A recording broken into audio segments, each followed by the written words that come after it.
একদিকে এসএসসি সেখানে কিন্তু আইনি জটিলতা এখনো কাটেনি। ইতিমধ্যেই নোটিফিকেশন গেজেট হয়েছে, ইতিমধ্যেই নতুন বিধি এসেছে, আর নতুন বিধি কিন্তু ফের একবার আইনি জটিলতায় ফাঁসলো। কলকাতা হাইকোর্টে কিন্তু চ্যালেঞ্জ হয়েছে নতুন বিধি 2016 বিধি সম্মত, তার সঙ্গে এক পার নয়, এবং সুপ্রিম কোর্টের যে নির্দেশ সেটা কিন্তু এখানে মানা হচ্ছে না, এমনটাই কিন্তু মামলাকারীরা তারা দাবি করছেন। আর অন্যদিকে গ্রুপ সি গ্রুপ ডি যে ভাতা দেওয়ার সিদ্ধান্ত নিয়েছে রাজ্য সরকার, তাও কিন্তু ইতিমধ্যেই কলকাতা হাইকোর্টে চ্যালেঞ্জ রয়েছে। তার পাশাপাশি অবশ্যই একদিকে বীরভূমের বাঘ কেষ্ট মণ্ডল, তিনি যেমন বাড়িতে রয়েছেন, পুলিশ কি একেবারে হাত ঝেড়ে ফেললো কেষ্ট মণ্ডলের বিষয়, এই প্রশ্ন যেমন রয়েছে। তার পাশাপাশি বিক্রমজিৎ সাউ সাসপেন্ডেড, বীরভূমের টিএমসিপি সভাপতি, তাকে কিন্তু বেলা 10টায় আজকে ডাকা হয়েছে।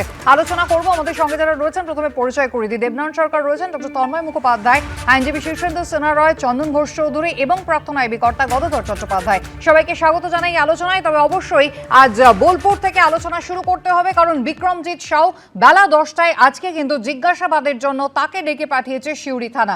এর আগে শনিবার এবং রবিবার দুবার অনুব্রত মণ্ডল তিনি কিন্তু হাজিরা এড়িয়ে গিয়েছেন। বিক্রমজিৎ সাউ তিনি কি আজকে হাজিরা দেবেন? সরাসরি আপনাদের নিয়ে যাব, আমাদের প্রতিনিধি পার্থ প্রতিম ঘোষ রয়েছেন আমাদের সঙ্গে। পার্থ, এখনো পর্যন্ত কি খবর? দেখো, এখনো পর্যন্ত যেটা খবর সেটা হচ্ছে গত পরশু দিনকে বিক্রমজিৎ সাউয়ের যে বাড়ি রয়েছে সিউড়ি থানা এলাকায়, যেটা সিউড়ি থানার পুলিশ শতপ্রণোদিতের মামলা রুজু করে, সেই মামলার পরিপ্রেক্ষিতেই বিক্রমজিৎকে একটি নোটিশ সার্ভ করা হয়েছে এবং তাদের 3টি ধারায় তার বিরুদ্ধে মামলা হয়েছে, যার মধ্যে একটি জামিন অযোগ্য 132 নম্বর ধারা, যেটা ভারতীয় ন্যায় সংহিতার সেই ধারাটা রয়েছে। এবং আজকে তাকে সকাল 10টার সময় তদন্তকারী অফিসারের সামনে মুখোমুখি জেরা প্রয়োজন রয়েছে বলে পুলিশ নোটিশ পাঠিয়েছে। এখন দেখার বিষয় আর কিছুক্ষণ পরে বিক্রমজিৎ সাউ আসবেন কিনা, কারণ এর আগে পুলিশের এই নোটিশ পাঠানো দেখেছিলাম যে অনুব্রত মণ্ডলকে, সেটা প্রথম নোটিশ অনুব্রত মণ্ডল আসেননি, দ্বিতীয় নোটিশ অনুব্রত মণ্ডল আসেননি, এবং গত রবিবার দিনকে যে বিষয়টা আইনজীবী মারফত অনুব্রত মণ্ডল পাঠিয়েছিলেন সেটি হচ্ছে যে 5 দিনের জন্য চিকিৎসক একবার রেস্টের বা পরামর্শ বা বেড রেস্টের পরামর্শ দিয়েছেন। সেটা যদি রবিবার থেকে ধরো, তার পরবর্তীকালে আজকে বুধবার প্রায় 4 দিন হয়ে গেল। এরপরে পুলিশের কি পদক্ষেপ নেবে অনুব্রত মণ্ডলের ক্ষেত্রে সে বিষয়ে দৃশ্যত কোনো বিষয় কিন্তু সামনে আসেননি। তবে এখন দেখার বিষয়, একটা চলছিল মামলা বোলপুরে অনুব্রত মণ্ডলের মামলা, এবারে সিউড়িতে যেটা হচ্ছে এখানে পুলিশের করা শতপ্রণোদিত মামলা এই ছাত্র নেতার বিরুদ্ধে হয়েছে। সেই ছাত্র নেতা আদৌ কি হাজিরা দেবেন? কারণ অনুব্রত মণ্ডলের এই অডিও ক্লিপ ভাইরাল হওয়ার পর এই ছাত্র নেতার বিক্রমজিৎ সাউয়ের তার একটা ভিডিও ভাইরাল হয়, সেখানে তিনি একেবারে বোলপুর থানার আইসিকে হুমকি দিচ্ছেন, এই বিষয়টা সামনে আসে। আর কিছুটা সময়ের অপেক্ষা এবং তারপরে দেখা যাবে। অনুব্রত মণ্ডল তো নোটিশের একেবারে হাজিরা দেননি, তিনি এড়িয়ে গেছেন। বিক্রমজিৎ সাউকে যে নোটিশ পাঠানো হয়েছে তাতে তিনি হাজিরা দেন কিনা। কুসুমিতা। পার্থ, ধন্যবাদ। অবশ্যই সকাল 10টায় সিউড়ি থানায় হাজিরা দেন কিনা বিক্রমজিৎ সাউ, সেদিকে আমাদের নজর থাকবে। কিন্তু বিক্রমজিৎ সাউ কি কারণে, তাকে এই জিজ্ঞাসাবাদ, তাকে হাজিরা, তাকে কেন ডেকে পাঠানো হলো, দেখুন একবার সেই ফেসবুক লাইভ।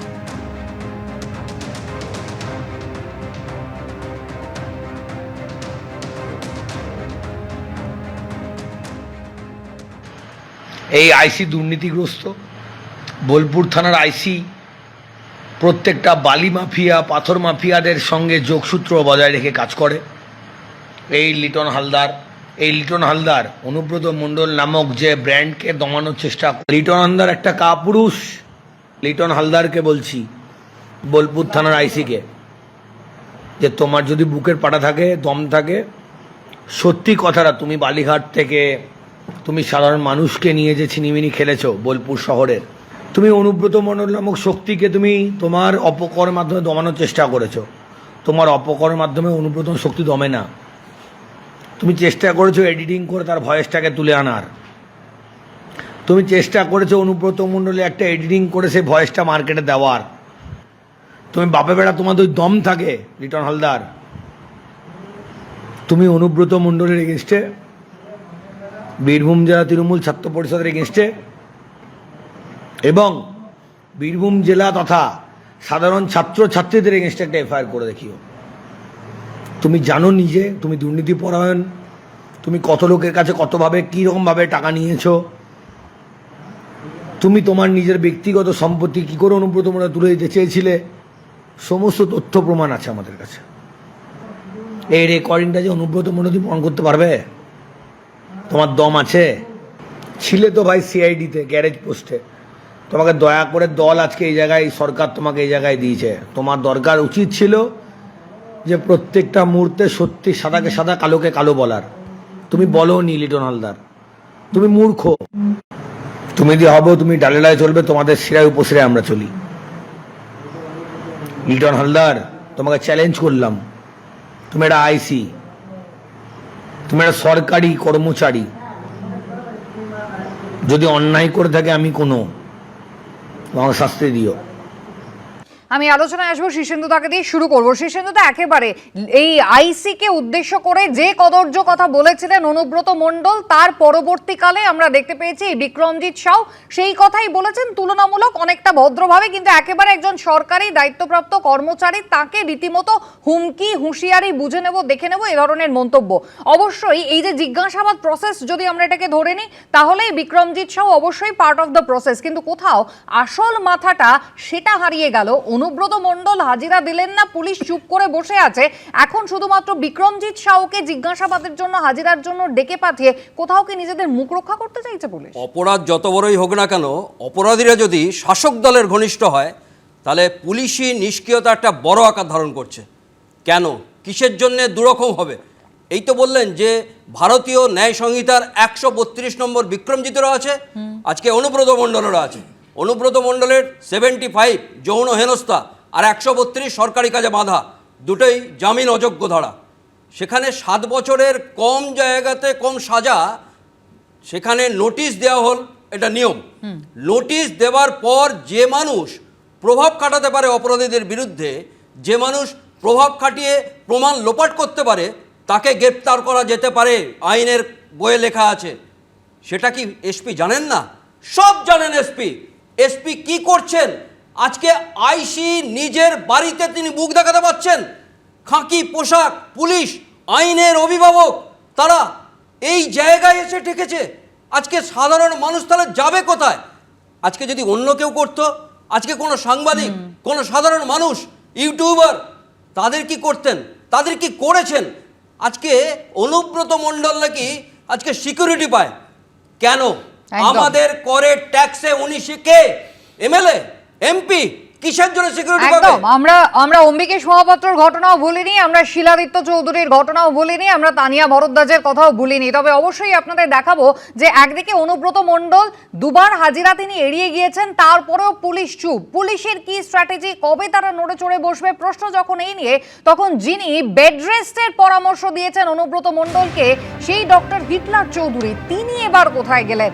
তার হদিশও তো মিলছে না। রীতিমতো তার কর্মক্ষেত্রে গিয়েও যেমন তার হদিশ পাওয়া গেল না, তার আত্মীয় স্বজন, তার পাড়া প্রতিবেশী, তারাও বলছেন বাড়িতে কিন্তু একেবারে তালা। প্রতিবেশীরা কি বলছেন আগে দেখুন।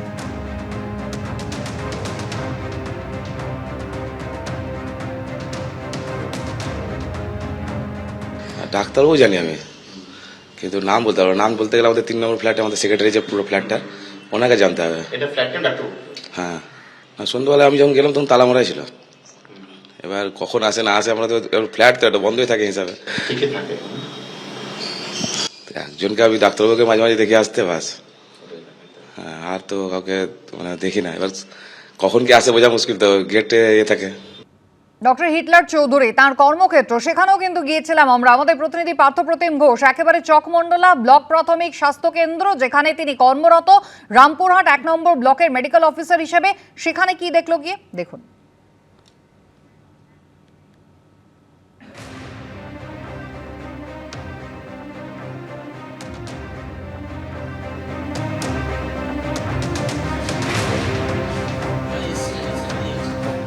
আপনাদের দেখাবো আমাদের প্রতিনিধি পার্থপ্রতিম ঘোষ, তিনি পৌঁছে গিয়েছিলেন, কিন্তু একেবারে নিজের কর্মস্থলে তিনি কিন্তু উপস্থিত নন। আমি এই জায়গায় ডক্টর তন্ময় মুখোপাধ্যায়ের কাছে আসবো, একজন চিকিৎসক। ডক্টর তন্ময় মুখোপাধ্যায়, যেখানে এই ব্লক মেডিকেল অফিসার বিএমওইচ, একেবারে তিনি একটি সরকারি চাকরি করেন এবং তিনি কিন্তু সেই অর্থে নন প্র্যাকটিশনার, যেমনটা আমরা শুনলাম বিশেষজ্ঞ চিকিৎসকরাও বলছেন, কিন্তু তিনি একদিকে সরকারি কাজ করেন, তার পাশাপাশি তিনি একেবারে শান্তিনিকেতন, একটি প্রাইভেট মেডিকেল কলেজ, সেখানকার তিনি আরএমও।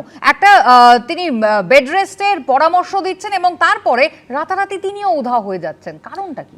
দেখুন, এই বিএমওইচ এর পোস্টটা কিন্তু কম্পালসরিলি নন প্র্যাকটিসিং, তারা প্র্যাকটিস করতে পারেন না। আর যদি এরকম ধরে নেওয়া যায় যে তিনি কারোর হিতাকাঙ্ক্ষী হয়ে বা কারোকে দেখতে গিয়েছেন, সেক্ষেত্রেও তিনি ওই শান্তিনিকেতন মেডিকেল কলেজের হয়ে যেতে পারেন না, বা সেখানে সেই প্রেসক্রিপশনে লিখতে পারেন না।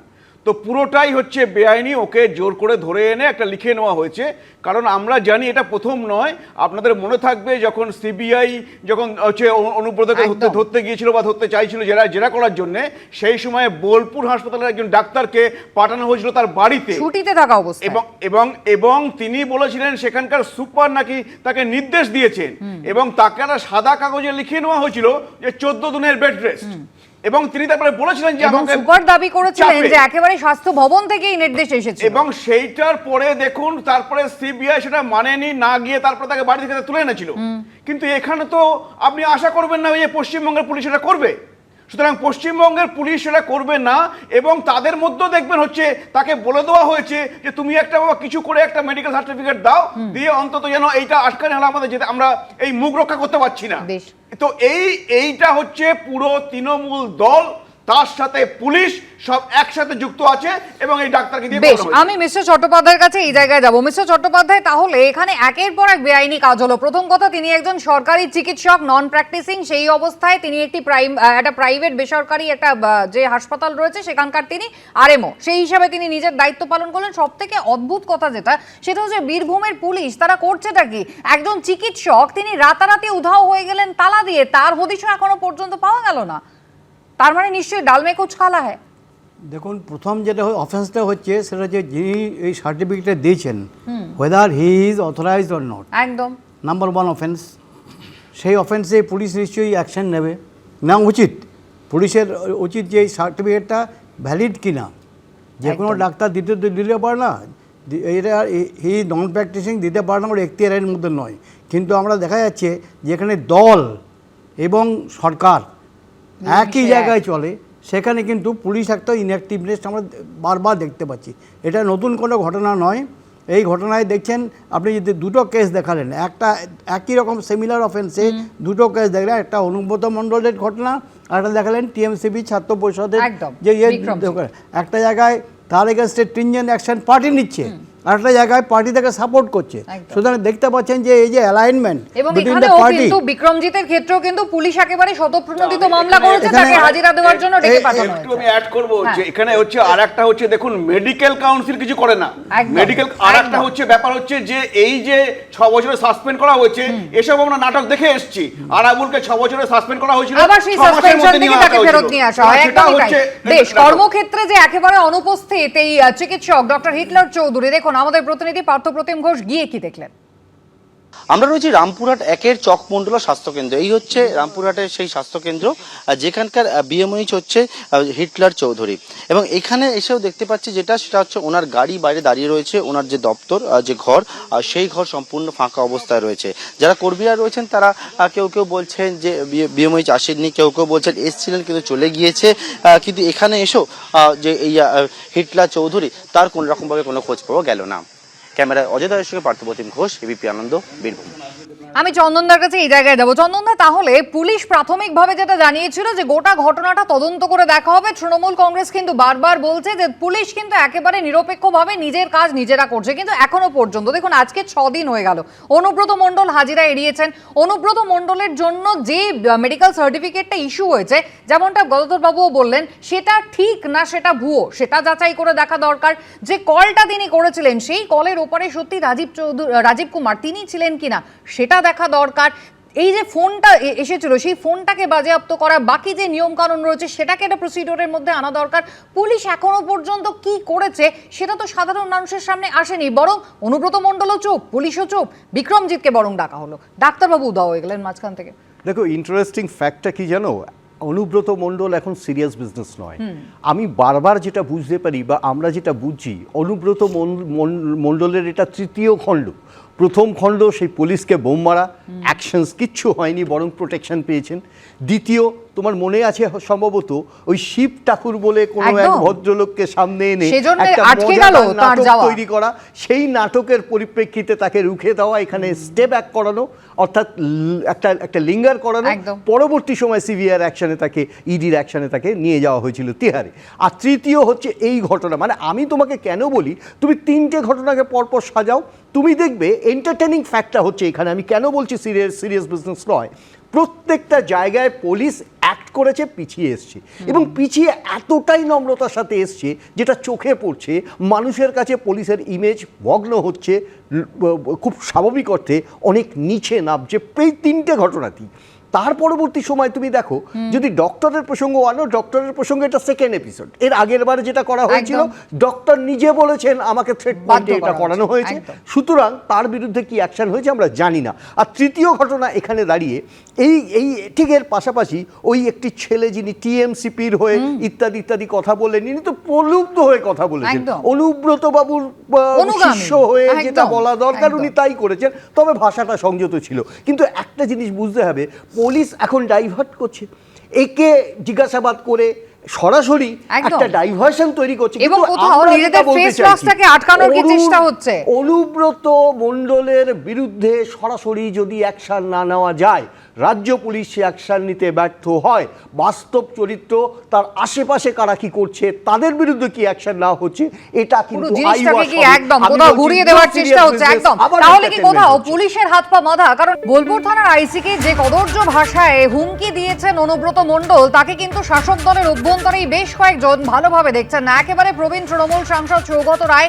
তিনি লজ্জিত হয়েছেন বলেছেন। আর এবার আপনাদের দেখাবো নুরুল ইসলাম, বীরভূম জেলা পরিষদের কর্মাধ্যক্ষ, তিনি বলছেন ধর্মের কল বাতাসে নড়ে, বিনাশকালেও বুদ্ধি নাশ হয়। দেখুন একবার। বুদ্ধি যখন নাশ হবে, একটার পর একটা ভুল তার মধ্যে থেকে হতে থাকবে, এটাই হতে চলেছে। মমতা বন্দ্যোপাধ্যায়, অভিষেক বন্দ্যোপাধ্যায় যাকে পদে বসিয়েছিলেন, কোনো গালমন্দ করা লোককে তো বসাননি, একজন শিক্ষিত মানুষকে চেয়ারম্যান করা হয়েছে।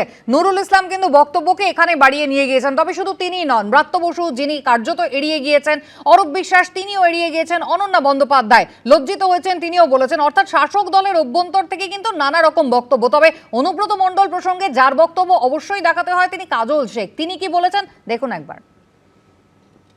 কোন মাছ বেশি লাফায়, কোন মাছ কম লাফায়, সেটা তিনি যে বিষয়ে মন্তব্য করেছেন, কেন বলেছেন, কি জন্য বলেছেন জানি না। কাজল শেখ একমাত্র উপরওয়ালা ছাড়া কারো কাছে কোনো সময়ের জন্য মাথা মতো করেনি আর করবো না। দেবনারায়ণ বাবু, তাহলে কোথাও কি বীরভূমের অভ্যন্তরে বীরভূমের বাঘের দাপট একটু কমেছে? বাঘ কি কোথাও একটু কোণঠাসা, লাফালাফি কম হচ্ছে? কাজল শেখের কথা শুনে তো তাই মনে হলো, এবং শাসক দলের অভ্যন্তর কিন্তু খুব একটা সন্তুষ্ট নয়। প্রথমত কথা হচ্ছে, যারা ওকে নিন্দা করেছে তার থেকেও বেশি আমার পক্ষে নিন্দা করা উচিত, কিন্তু আমি মুখ দিয়ে করবো না। এই ধরনের ভাষা যে কত মারাত্মক এটা নিয়ে কোনো সন্দেহ নেই। কিন্তু আমার দু একটা কথা বলা আছে। শরৎচন্দ্রের পণ্ডিত মশাই এক জায়গায় আছে, মাধুর দোষ দেখিয়ে দিতে পারলে যেন আর রাধুর দোষ থাকে না। কিন্তু আমি ওটা বলবো না। আমি বলবো না ওই সেনাবাহিনীর অফিসার কর্নেল কুরেশি সম্পর্কে কি বলেছিল। আমি বলবো না শুভেন্দু অধিকারী পুলিশকে কি খিস্তিটা দিয়েছিল। বলবেন না বলছেন তো? বলবো না, আমি বলবো না। আমি বলবো না কিভাবে খিস্তি, আমি বলবো না খেলোয়াড়দের কিভাবে, প্রশ্ন হচ্ছে এই যে বলবো না, কিন্তু এক দিয়ে এটাকে সাবস্টেন্সিয়েট করবো না, এই হলো মোজাম কথা। কিন্তু এটা দিয়ে মানে এটা দিয়ে যে পার পাওয়া যায় না। আমার প্রশ্ন হচ্ছে আর একটা জিনিস আমি বলছি, পার পাওয়া যায় না, কিন্তু অনুব্রত মণ্ডল একেবারে পার পেয়ে গেছে। বলুন বলুন বলুন বলুন। পুলিশকে এই যে সিবিআই কে বহুবার কিন্তু মেডিকেল সার্টিফিকেট দিয়েছিল। আমার যদ্দূর মনে হয় 10 বার দিয়েছিল, 11 বার। শুনুন, 10 বার কিন্তু ধরেনি, কিন্তু এক একটা মেডিকেল সার্টিফিকেট দিচ্ছে। বহু পরে কিন্তু সিবিআই ধরেছে, একদিনে ধরেনি। তাতে কি প্রমাণ? যখন তখন মেডিকেল সার্টিফিকেট দিতেই পারে না। এখন কিন্তু শেষ হয়ে যায় না। আমি বলছি ধরবে না, এই কথাটা বলো না, কারণ অনুব্রতর অতীত ইতিহাস সিবিআই কে একদিনে মানে আপনি আশাবাদী যে পুলিশ অনুব্রত মণ্ডলকে ধরবে? তাহলে একটা দায়সারা গোছের ক্ষমা চেয়ে অনুব্রত মণ্ডল, আমি আশাবাদী এখানেই ব্যাপারটা থেমে যাবে না। দেবনারায়ণ বাবু এই বিষয়ে আশাবাদী। বেশ, 6 দিন ধরে রাজ্যের মানুষ অপেক্ষা করেছেন, আমরা তাহলে আরো অপেক্ষা করি কবে পুলিশ ব্যবস্থা নিতে পারে, কি ব্যবস্থা নিতে পারে।